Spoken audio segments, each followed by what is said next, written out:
What's good, YouTube? I'm going to walk you through what my current training plan looks like. This is the third different training block that I'm doing throughout my bulk, and I've been getting a lot of questions about what the training split looks like. So I'm going to be uploading the videos themselves of each training session, and this is all going to make a lot more sense as I do that, but nonetheless, there's going to be some questions I'm going to cover when it comes to this, because I know there will be many once I reveal this.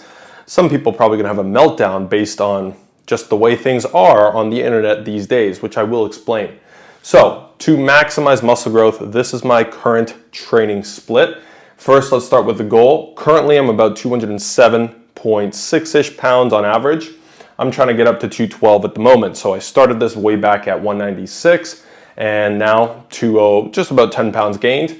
I've recomped over the last month or so, and now we're going to bump back to get up to about 212. Once I get there, I'm probably going to recomp for a month or two, so somewhat of a main gain, if you will, and then from there, I'm probably going to go to push to like 220 pounds for the peak of my bulk. So I've probably got the rest of this year left in a surplus, and maybe even longer. We'll see, but likely until near the end of this year, I'm going to start my next cut. So I'm going to look to put as much size as possible on my frame in that time.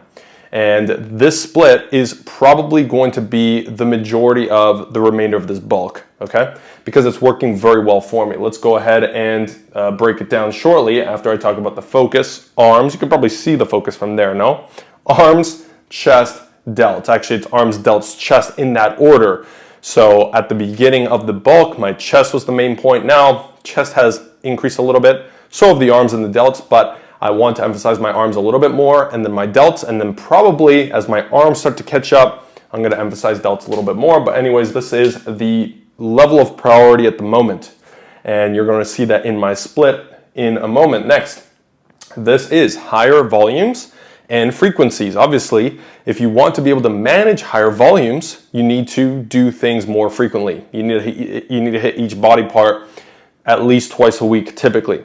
And so that's what I'm doing. And yes, higher volume. It's like heresy these days to say the word high and then volume after it, unless you're talking about how high volume is shit, it's terrible, and all that stuff.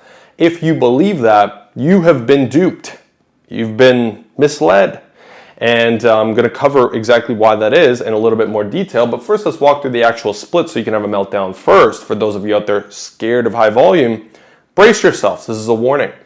So we have a push-pull leg split, but with a slight tweak and variation off of it to, again, go with my focus points, okay? So the split is push A, pull A, legs A, arms A, rest, repeat. So it's a push-pull legs with an added specialization day, arms in this case, and then a rest day right after. So sometimes people run the push-pull legs like a push-pull legs off, push-pull legs off. Sometimes they run it as push-pull legs off and repeat. Sometimes they just keep running it and add the rest day in only as they feel they need it. At the moment, my cycle has a rest day at the end of the 5-day split. So it is 5 days, which means I'm repeating each of these on the 6th day.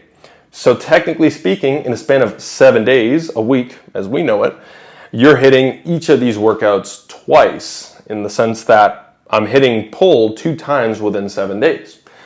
Push 2 times within 7 days. If we extrapolate this over the course of 2 weeks, then it's going to be closer to 3 times in 2 weeks. So we can say that the frequency here is 1.5 to 2 times a week, okay? A traditional push-pull leg split where it's push-pull legs off, in 7 days, you are actually hitting each of those 2 times. And in 2 weeks, you're hitting each training session 4 times. So I would consider that a true 2 times per week frequency. So oftentimes splits are not going to fall synchronous and within 7 days. And that's why you need to extrapolate over 2 weeks to understand what your real frequency actually looks closer to. So once again, this may look like 2 times frequency if you consider 1 week only, but extrapolated closer to 1.5 times frequency. Now, because of that, I'm counting volumes for each of these muscle groups only on a per 6-day basis. Sorry, per 5-day basis, right? Because that's the most accurate way to discuss it. Now, how the volumes look is 10 sets of chest, and these are only direct sets, hard sets. Yes, all of these are taken somewhere around 2, 1, or 0 reps in reserve. I'm hitting failure on very few sets or exercises. Typically, if I am hitting them, they are on isolation movements at the end of a session, okay? So very low risk, low damaging. There's been fatigue accumulated already, so I want to eke out that extra stimulus for the little fatigue that's gonna come from going to failure on a tricep pushdown, for example. That's when I'm hitting failure. But aside from that, I'm going at the most 0 reps in reserve, which is a 10 RPE nonetheless. But a lot of my compounds are 1 or even 2 reps in reserve. Again, I'm gonna walk through this in a little more detail, but when we're talking about direct hard sets, okay, volume per muscle group directly, it's looking at 10 sets of chest on push A, 2 sets of front delt, so it's actually a direct overhead press, 4 sets of side delt, 4 sets of rear delt, 5 sets of triceps. Again, only direct sets. So after all of this, my triceps have been getting hit throughout that time, obviously indirectly. I'm still doing 5 sets of triceps tacked on at the end. Don't forget, arms are the main focus here, okay? So we continue. For back day, 10 sets of lats roughly, 6 sets of middle back, 3 sets of side delt, 3 sets of rear delt, 4 sets of biceps, direct sets. Next, for legs, 7 to 10 sets of quads, 6 sets of hamstrings, 3 sets of glutes sometimes. That's why it's in brackets. Sometimes I'll hit 3 sets of glutes in one or the other leg workout. I really don't need to focus on glutes basically at all. The indirect stimulus I get from my quad movements and from hamstring movements like stiff-legged deadlift is enough for my glutes to at the very least maintain or grow, which would just make them disproportionate anyways. Glutes, not a focus for me. 6 sets of calves.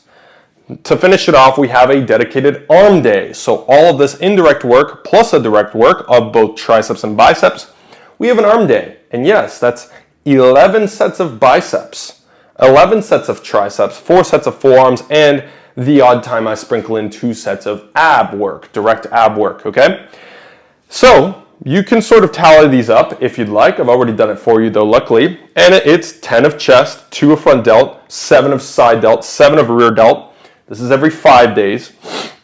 We have 10 sets of lats, 6 sets of middle back, 16 sets. These are direct sets of triceps. 15 sets of biceps, 7 to 10 sets of quads, 6 sets of hams, 6 sets of calves, 4 of forearms, 2 of abs, 3 of glutes. Those are brackets. So as you can see, the volume is high on arms especially, but also on some of these other muscle groups, because really, if I hit a push workout twice within 7 days, which I do, then that's looking like 20 sets of chest in a week. If I'm hitting 2 arm days plus all the indirect work, let's forget about the indirect work. Let's talk about the direct sets from every training session combined. If I hit it twice in a 7-day period, we're looking at 32 sets of triceps, 30 sets of biceps.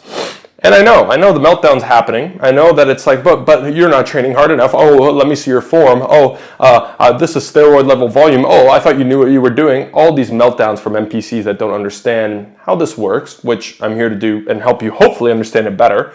Usually it's just people that are already glued to a dogmatic belief, but we're going to cover it. We're going to cover why this is not only not that high volume, because most of these muscle groups fall within actually pretty moderate volumes, especially based on the data, but there's certain individual things that come into play. And once again, the highest volume is for my highest muscle group. And actually, they've been responding as I've grown just over a quarter of an inch over the last 6 or 7-ish weeks of finally switching back to this style. Now you might be thinking, okay, that's just edema, that's swelling, that's this. Well, keep in mind, my arms had more mass on them previously, so there is an element of regaining some of my lost muscle mass, which I'm still missing some. So some of that is going to play a role, but we're going to cover all that stuff, all of those concerns. Are you sure it's not just swelling, it's just edema, it's just this?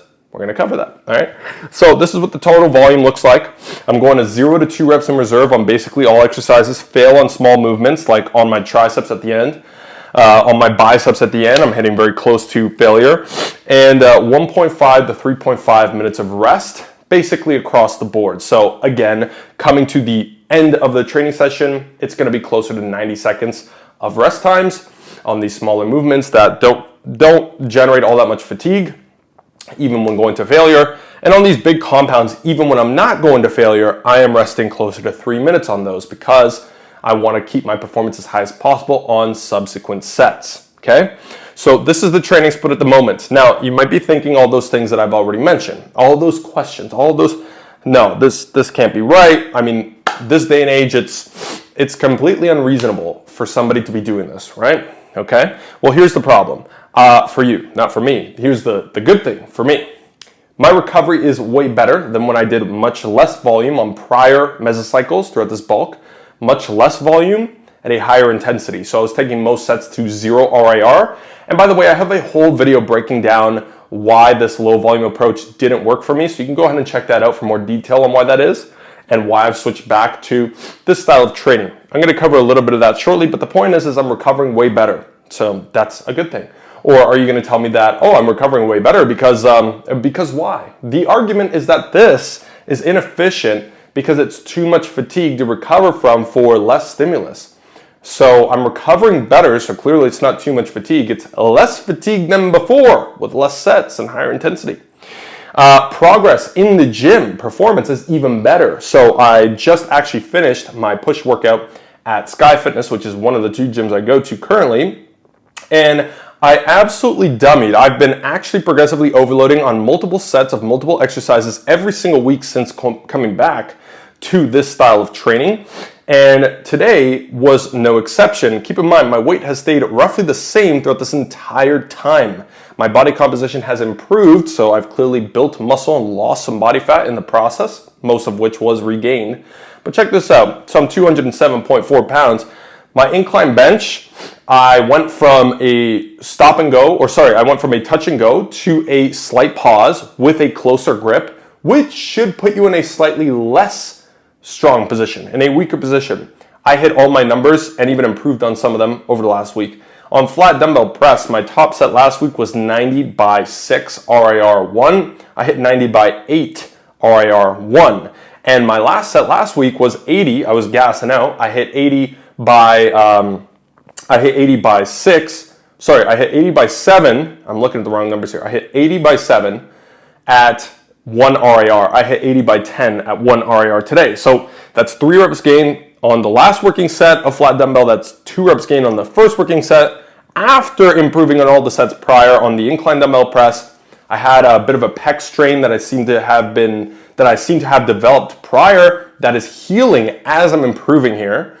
And I basically PR'd on a few more things across the board here, okay? Including my V-bar pushdowns was an insane PR. My top set last time was 67.5 pounds on the stack for 16 reps, RIR 1. I hit all out failure today with 80 pounds on the stack for 13 reps. So again, I PR'd on almost everything today. Sure, it was one of those days where I just felt super strong. We'll take those as they come. But the point is I still progressed even last week than the prior week. So progress is happening at a rapid rate. As a result, my arm growth, my arm measurements have improved. My waist measurement has not increased. My recovery feels better. I don't get deathly sore, and not nearly as sore as I was getting prior when I was hitting everything almost near failure with way less sets. What does this indicate? Well, it indicates that this style of training is clearly working much better because the joint pain is also down significantly. Knees feel way better, elbows feel way better. I had forearm issues that are practically gone now. I don't want to jinx it, but they're practically gone, so that's another thing. So this is all happening with such high volumes that are so fatiguing and inefficient. It's an individual preference and variety thing, response to training, experience level, and so on. And again, just size-wise, I'm actually increasing. My arms are now at a steady 16.5 inches fasted in the morning, whereas they were not able to go past 16.25 inch prior, even when I weighed 5 pounds more on an average of 209 pounds. 211 pounds. 209 to 211 was what I was fluctuating. Now I'm fluctuating between 205, 207 for the most part. My average is closer to 207. So I was about 3, 4, 5 pounds heavier. Didn't look as good. My arms were smaller. My strength was lower. All roads are pointing to Rome here in the sense that it's clear things are going well right now. I feel great and I'm enjoying it as well. So with that being said, there's a few things that I need to cover outside of that, but before I do, keep this in mind, okay? I just wanted to break down the training split for you guys so you understand better what I'm doing, as well as the fact that I keep getting questions around how it's looking. You know, I post a push session, 10 sets, meltdown happens. So I'm gonna go ahead and walk through some of the questions that people have when it comes to this, or that they will inevitably have when it comes to this. And by the way, if I don't cover any of your questions or I miss the question you have in particular, make sure to leave the comment down below and I'd be happy to respond to you there or even make another video on it. Now, real quick, I do want to mention just a couple of quick plugs, okay, that's going to help you get better results for yourself. Number one, I'm super excited to announce I've actually signed as an athlete with AllMax. So it is officially my first ever true sponsorship, and I can't tell you how pumped I am. I've been waiting for a long time for a legit company that I've always believed in, always used their products. What better one than AllMax? It is a fellow Canadian company as well. They've been around for a long ass time. I've been using their creatine alone for like 10 plus years. AllMax Nutrition, you now get 15% off as a follower of mine. So if you want the highest quality supplements with a wide variety, every possible supplement you can think of, go ahead and check the link down below and enter the code JMango15. You'll get 15% off, and their shipping fees are very low. You can get free shipping, all this cool stuff. So that's that, okay? I will be promoting those products as I truly believe in them. Next, johnmango.com. You can go ahead and actually get some programs I've got up there. I have the Maximum Mass rebuilt from the ground up. I used to sell Maximum Mass programs for 3, 4, and 5 and 6 day splits in the past, which a lot of happy customers got back then, according to the data and all of that. It was designed back in 2018, I want to say. Now it's been built from the ground up for 2024 based on all the latest data, program designed to maximize your muscle mass. We're not talking about a low volume hit. That does not maximize growth for a lot of people. That maximizes efficiency. So that's for people that have low amounts of time or they just don't want to spend all that much time in the gym. You're okay with higher volumes, getting after it and maximizing gains in the shortest period of time based on data and actually having flexibility within that. And whether it's 3 days a week, 4 days, 5 days, or 6 days, the new Maximum Mass program includes all of them with tracking sheets, everything else you need. You can go ahead and pick those up for a crazy good deal right now at johnmango.com. There's also one-on-one coaching with me available there and monthly programming in my Modern Physique Hub membership. So with that said, okay, all the plugs are done. I do appreciate you guys watching. By the way, as always, I do want to cover a few things. So number one, I have a history. You know what? I should probably bring the laptop up here. Don't know why I'm going to keep bending out of the fucking frame of the camera. So I have a history of what worked for me. So I know what volumes and style of training to work from. I didn't just come up with these numbers arbitrarily. I personally have documented on this YouTube channel itself a history of at least 6, maybe 7 years of my training from the past. On top of that, I have training logs. I have logs of what I weighed at the time, how my recovery was, what my physique looked like, everything put together. So these weren't just thought of all of a sudden. I was like, I want to do higher volumes than before. Let's double the sets. No, this was thought out very, very specifically based on what I've done in the past that allowed me to achieve my best physique at the time while recovering properly. And of course, applying and massaging those principles around a little bit more based on the latest data I have and based on some more experience I've accumulated over that period of time. So if you have a history of what has worked for you in the past, sure, keep experimenting with other things because until you do, then you won't have as much history as you otherwise could. But for me, I've experimented with basically everything at this point, and I can distill things down to say, hey, at this time in my life, this worked the best. I had my best physique here, my best strength, best recovery, best time I had in the gym. And on top of that, I actually have the time and the effort that I want to dedicate to training. So in some cases in life, like over the last few years, there were some times where I couldn't train as much. I couldn't train for an hour and a half each day. I'm training for an hour and a half, 6 days a week right now. But again, my goal is I'm taking my training seriously. Am I sweating right now? It's boiling hot in here. They're about to change the AC over my building, or they did yesterday. And it's about goddamn time, let me just say that.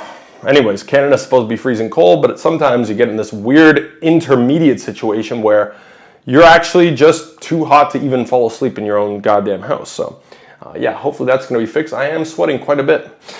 Anyways, with that said, I was talking about the fact that I have a history and that combined with so the time-tested principles that all of my program design has always been built around for myself, my clients, my members, etc., and my programs, but that plus my own history, plus my current goal and what I can dedicate towards it.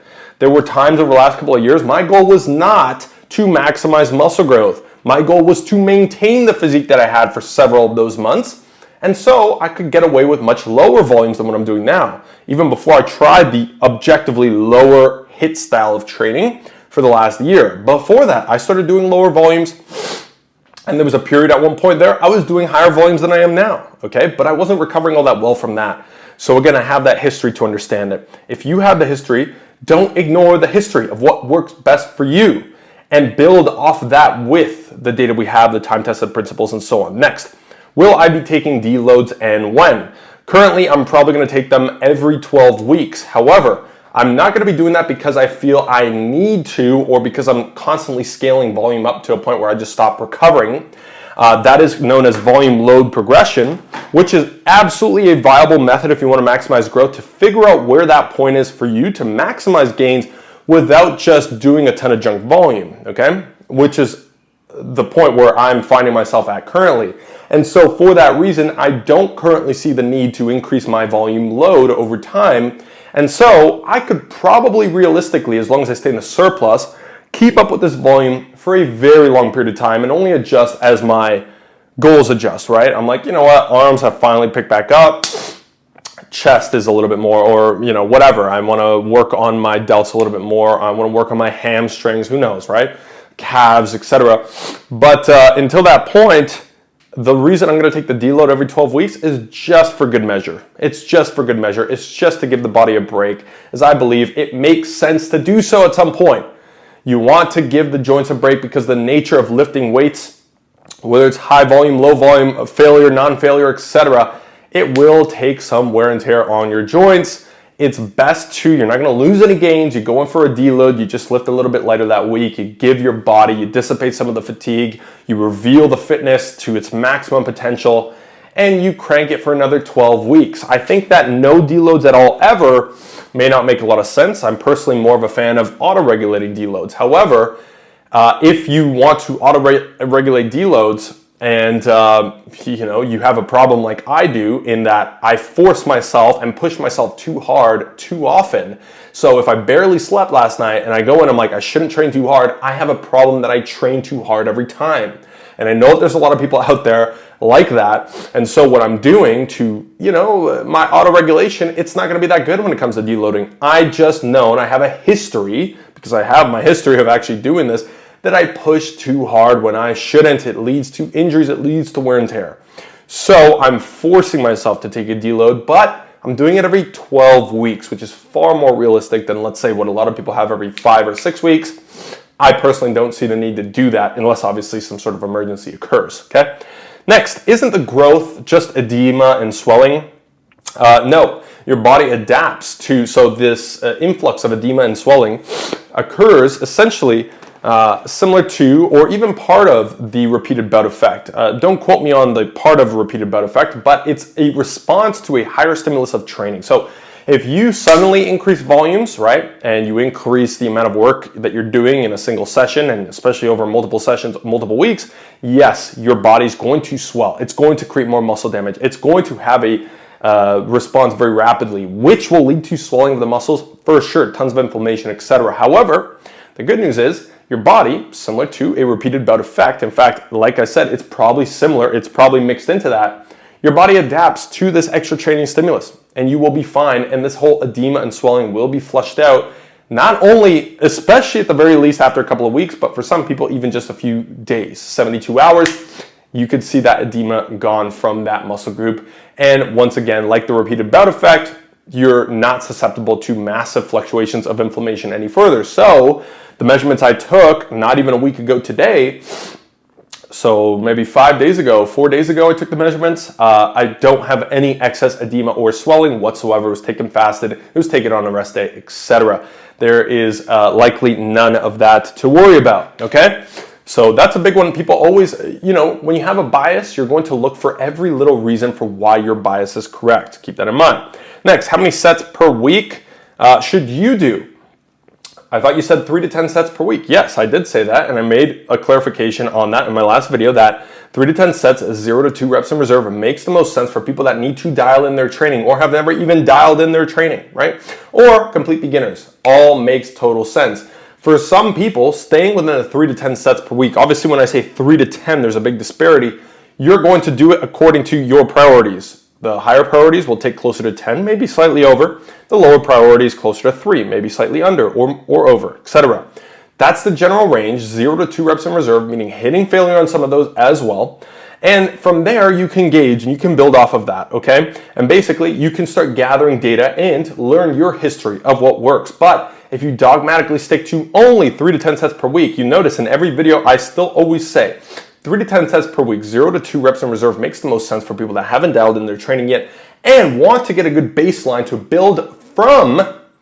That is a good place to be, but I never say everybody should only train there. That doesn't make sense. You need a general guideline. A lot of science-based people will give the guideline at 10 to 20 sets per week.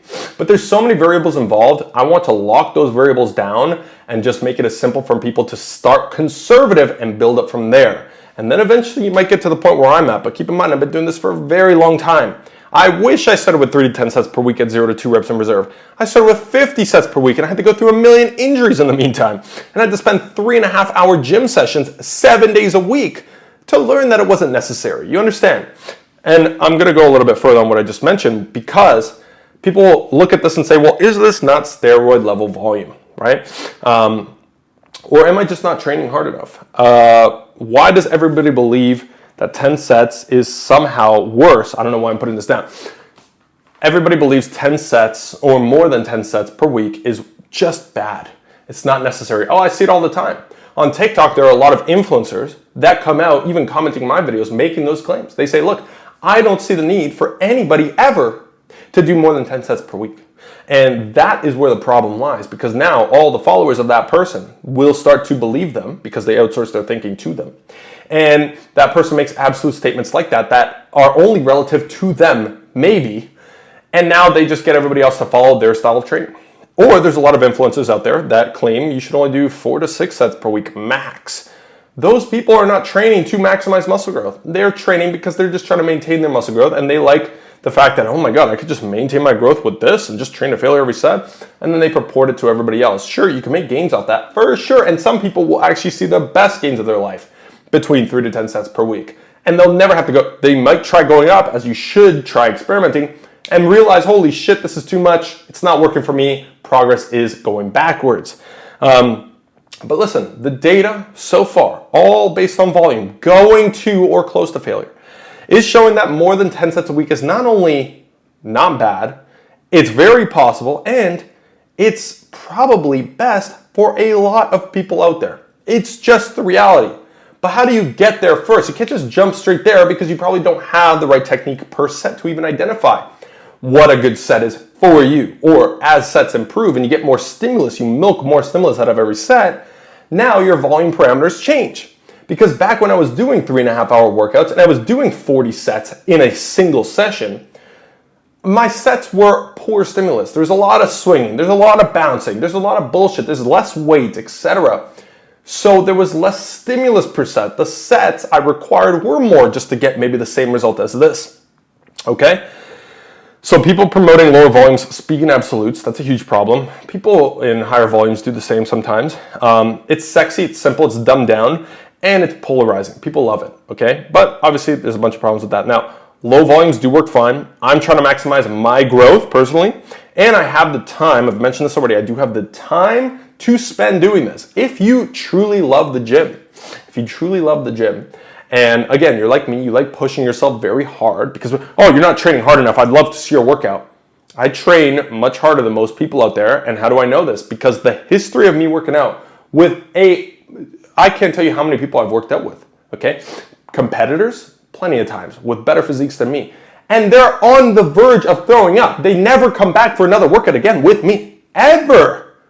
Because, and every time I see them, they're like, bro, and I'll be working with somebody else or working out with whoever. Bro, this guy almost made me fucking puke when I worked out with them.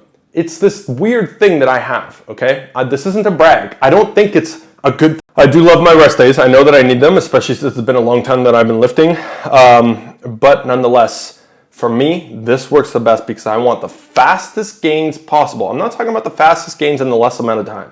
For that, a low to moderate volume approach is probably best, because then you can get away with only 4 or 5 days a week.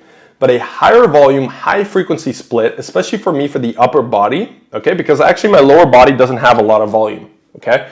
But nonetheless, the higher volumes for my upper body, especially my arms, that's just what responds best for me. If I did, and in fact I did, low volume for my arms, they were shrinking. They were getting less lean at the same measurement. I was losing muscle. I would look in the mirror and be like, what is this? How have I been lifting all this time? My arm looks this shit. Now I'm finally looking at it like, oh, okay, yeah, my arms are coming back a little bit. Now, this is the last point I want to make. This was not considered steroid level volumes until maybe a few years ago, when this whole low volume thing started bubbling up to the surface and blowing up, okay? 10 years ago, I was training, like I mentioned, 30 sets per muscle group per week, all of them at once, minimum. 3.5 hour training sessions, 7 days a week. You can recover from a lot more than you think, especially back then I was younger, to be fair. I had the time to spend at the gym. I worked at a gym. So I just spent all day there, and 3.5 hour lunchtime, I had a split shift. The 3.5 hours at lunch, all workout. Or after after my shift, I just spend the rest of the day at the gym, cranking a workout. Talking to a lot of people, fine, no problem, but you get the point. So you can recover from a lot more than you think. And a lot of people out there is talking about, oh my God, I see this all the time, and it's actually mind-blowing. It's mind-blowing the amount of sort of pussification of a lot of this is going. For some people, like I said, it makes a lot of sense. But for a lot of people out there, it feels good to say this. It feels like you're science-based and you train hard. You train so hard that you can't train that much. But people don't know about Smolov and all this other shit. People can train an insane amount of volume and recover from it. Now, does that mean that you should do that? Of course not, because that's junk volume. You might recover from it, but you're not getting extra stimulus from it. That doesn't make sense. But the point there is that I see people making this comment, if I go, I'm at 4 sets a week for chest right now. If I go to 6 sets, I'm going to be destroyed. No, that does not make any sense. Even every set to failure, all out beyond failure, meaning a forced reps to drop sets to this, that, you can still do more than 4 sets and recover fine, unless you are missing something else. Your nutrition isn't there. You're a complete beginner. Fair enough.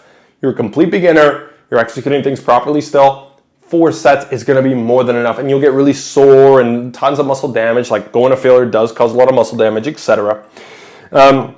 It's just a weak mindset, okay? And again, I'm not here saying, oh, it's weak, you got to do high volumes because it's more intense. What I'm saying is don't dismiss 10 sets plus per week. Don't start thinking that 10 sets in a single session, yes, 0 to 2 reps in reserve, very close to failure, bar speed slows. I post videos all the time. People need to try to nitpick something. Oh, the tempo on your bench press is too fast. The bar speed is slowing down tremendously. I have full control the whole time. You can't try to pick it apart because it doesn't add up. So then they get stuck. They can't explain to me why. If this is too much, why is my progress faster than it's ever been, especially compared to lower volumes for me? Why is my recovery better? My joints don't ache as much, and I'm literally gaining size that doesn't have to do with edema or swelling any further. You explain that part to me. I'm not training hard enough? So if I'm not training hard enough, I'm seeing better progress than when I was training harder all the way to failure on a lot of sets. It doesn't add up for those reasons that I've mentioned in this video, which is there's individual responses. Right now, this is working the best for me based on my goals. Not to mention arms, by the way, not all volume is created equal. These 15 to 16 sets of biceps and triceps, it's not all lengthened position work. Okay, so exercise selection matters. I don't do lengthened bicep work at all because my biceps don't respond to it. My forearms just take it all over. So a lot of my bicep work is short in position, which causes less fatigue. Even when taking a failure, it's going to cause much less damage and fatigue than the lengthened position movements. So we got to take these things into account, right? 3 of my sets of chest are going to be cable flies, which is not going to be much of a lengthened position based on how I can execute it. So again, my chest recovers pretty quickly. I've never had issues with my chest. These are all things that need to be factored in. people get a little bit too fixated on how many sets per week. And so as a result, they stick to one number because they love this perfect muscle math. What is the perfect sets a week? And then they miss the fact that you could actually get away with not only a lot more you could get away with, but more might actually help you progress faster, get stronger faster, recover faster if you're going a little bit further from failure, you're taking decent rest times. As you notice, my rest times are still within the good amount. I'm not going above 3.5 minutes because that's completely useless. And to be honest, most of the time the 3.5 minutes is basically only for my big squat pattern movements. That's it. Other than that, everything, like for my chest day today, on the incline bench, on the flat dumbbell, I'm going 2.5 minutes between those sets. That's it. I don't need more than that. I don't need more than that because my work capacity has caught up finally, because I'm not doing fucking 4 sets in a workout because I don't want to, and most importantly, the reason I don't want to is it doesn't work for me, right? So this is my training split. Now, listen up closely. Last thing to make this clear. If your goal is maximum gains and you want to see how much volume not only you can tolerate, but actually grow your fastest from, because there is a limit to everybody based on a various amount of factors. If you want to see that for yourself, then I highly recommend you grab the 12-week hypertrophy program, Maximum Mass. If you're a woman out there watching this, the 10% of my audience, I also have a women's version of it. It's called Muscle Mommy, 12-week hypertrophy-based program. You have flexibility. You can do 3, 4, 5, or 6 days a week, and your volume, we use a volume load progression over the 12 weeks. That allows you to see where the ceiling is, so you're maximizing growth without getting any junk volume in, okay? But we're not gonna just plateau ourselves at way low volumes, train to failure with way more fatigue and damage and so on. So I highly recommend you check that out. Aside from that, thank you so much for watching. Long rants as usual, the yapper, that's what they call me. And hope that you found it helpful though, and insightful. And ultimately, this is what my training looks like at the moment.